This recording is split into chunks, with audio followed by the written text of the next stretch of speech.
gudoomiye waad mahadsan tahay kulankii maanta aad yeelateen madaxweynaha iyo labadiina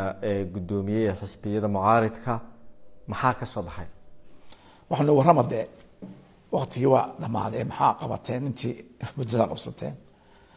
madaxweyne waxaan qabanay ma jirto arrintu way nagala ballaaratay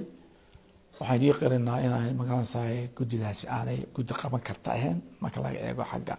tayada iyo xagga experience-ka waayo aragnimada go-aankina waanu qaadanay laakiin sharci ma hayno sharcina siiya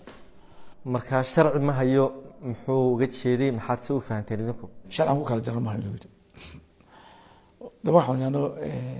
markay caawiyo si aan ku caawinayo dee haloo tago reerahoodii iyo waxaan dee caqli gelin waxaan waxaad ma jirtee madaxweyne adiga haye arrintii u yeero xataa is-asila wax kala farsamee sida hore loo sameeyey wuxuu madaxweyne hore iga geysana markaanu geesimayey buu yidhi halkaasuu istaagay madaxweyne faruuga taagay arrintii go-aankii waan ogolay mana ogolay isku dhex jira wey macnihii waa ogolay afka laakiin ficil ahaan marka idinka maxay tahay tallaabada idin xigta ama go-aanka aad qaadanaysaan horta waanu isku noqonaynaa insha allahu tacaala guddidiina waanu wargelinaa waxaa jira mas-uul sare oo xisbiga ka tirsan oo xidhan madaxweynihiina waad kulanteen mar kale weli ma kala hadasheen madaxweynaha arrintaa habeen horaan ka wada hadalnay madaxweynaha oon yidhi ninkan maxaad u haysataa inaan wixii ugaa seedigaya ii dhaaf arrimaha seedigaya soo dhexgel buu yidhi waxaan idin war waa xogeeyahaygii dibadda wixii waxyaalahan isku haysana ii dhaaf seediga buu yidhi markhaatigaasa la fadhiya xogaha aanu hayno waxay sheegayaan in dacwad lagaa gudbiyey oo dowladdu kaa gudbisay siiba madaxtooyadu markii dambena wada hadal lagu dhameeyey arrintaa maxaa ka jira imay soo galeen dacwadaas lakin wax ka xun ba ugu sameeye madaxweyne wuu ila dagaalamay 27 bisha aan qarinay dalka dantiisaan ka ilaalinay malamo maqal